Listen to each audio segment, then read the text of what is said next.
Thank you for welcoming me onto your screens or onto your headphones, depending on watching this. I'm Eddie, and this is the Star Wars experiment.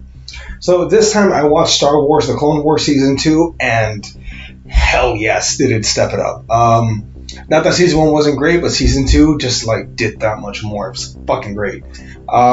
It's Season, so one, the visuals, immediately you could tell it looked way better. I was told that somehow Cartoon Network released Season 1, 2, and 3 with the episodes scrambled. I don't understand how the fuck you do that, Cartoon Network.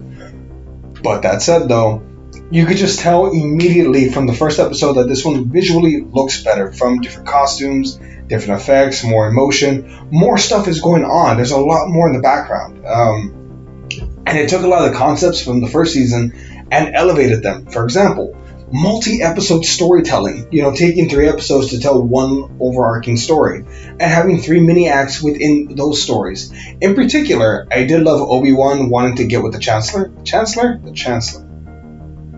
The Queen? Anyway, Obi-Wan had a crush on somebody, and I love that. I love the fact that he was flirting a bit with the side of, I have made a commitment to the Jedi, but if you ask me to, I will break that commitment to be with you. Why didn't you ask him to? He's British. He is handsome. Why not? Just saying. Now, that said, when it comes down to the rest of the story, where it expands on Anakin and makes him more legendary, still great. He's a great commander, and the stories of him with R2-D2, you begin to see their bond more and more, particularly the episode, the end of the season, where he trusts R2-D2 to go and get help and bring them back. Anakin all but says, I trust that droid with my life. He's my friend. He's not just, a piece of scrap. Mace Windu. Also, I like the concept of expanding on the whole bounty hunter idea. And expanding more on the whole clone idea of, do I want to be fighting? Do I want to be a soldier? Do I want to be a farmer? Why do I need to kill? It asks more of those hard philosophical ideas that I always wondered when were they going to come up, and they did, lads. And it was great. Darker themes are also uncovered, more importantly, like assassination attempts and, really darkly, hostage situations. At one point, a hostage is straight up shot, point blank. Granted, it was a clone, so, does it really count as a hostage? Clones are people too. Hashtag, clones are people too. I don't know if I have the ability to edit that into the video, but I will do my best. Also, another episode I want to call into effect is the episode where they talk about how someone from the dark side is trying to get a list of all the younglings, all the people that are force sensitive. All the force sensitive kids, those are the right words. I like the idea of that, the idea of them trying to get this information, because logistically speaking, it makes sense.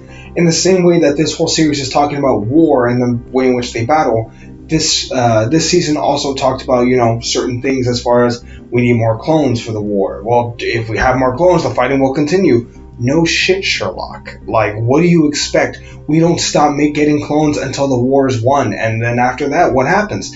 Let them be police or something, Jesus. But again, that said, it dives so much deeper into the lore. This show has done more to make me a fan than any of the movies by a country fucking mile.